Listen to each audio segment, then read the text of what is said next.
The Transition of Juan Romero by H.P. Lovecraft. Narrated by Kenneth Elliott. The Transition of Juan Romero by H.P. Lovecraft. Of the events which took place at the Norton Mine on October 18th and 19th, 1894, I have no desire to speak. A sense of duty to science is all that impels me to recall, in these last years of my life, scenes and happenings fraught with a terror doubly acute because I cannot wholly define it. But I believe that before I die, I should tell what I know of the, shall I say, transition of Juan Romero. My name and origin need not be related to posterity.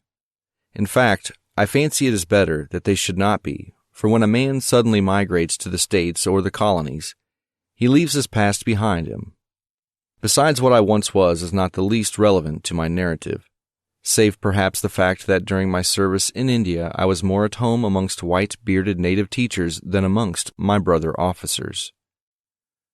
I had delved not a little into odd Eastern lore when overtaken by the calamities which brought about my new life in America's vast West. A life wherein I found it well to accept a name, my present one, which is very common and carries no meaning.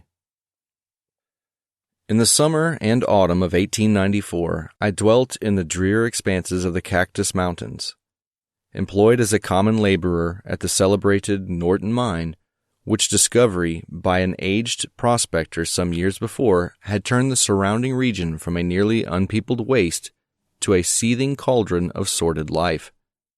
A cavern of gold, lying deep below a mountain lake, had enriched its venerable finder beyond his wildest dreams, and now formed the seat of extensive tunneling operations on the part of the corporation to which it had finally been sold.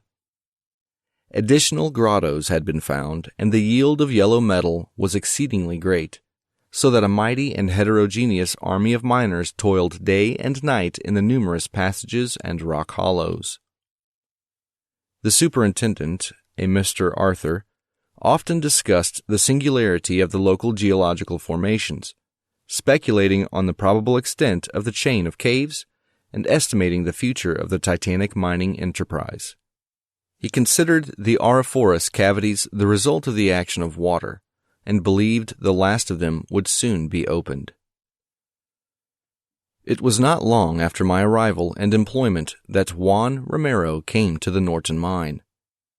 One of a large herd of unkempt Mexicans, attracted thither from the neighboring country, he at first commanded attention only because of his features, which, though plainly of the Red Indian type, were yet remarkable for their light color and refined conformation. Being vastly unlike those of the average greaser or Paiute of the locality. It is curious that, although he differed so widely from the mass of Hispanicized and tribal Indians, Romero gave not the least impression of Caucasian blood. It was not the Castilian conquistador or the American pioneer, but the ancient and noble Aztec, whom imagination called to view when the silent peon would rise in the early morning and gaze in fascination at the sun as it crept above the eastern hills, meanwhile stretching out his arms to the orb as if in the performance of some rite whose nature he did not himself comprehend.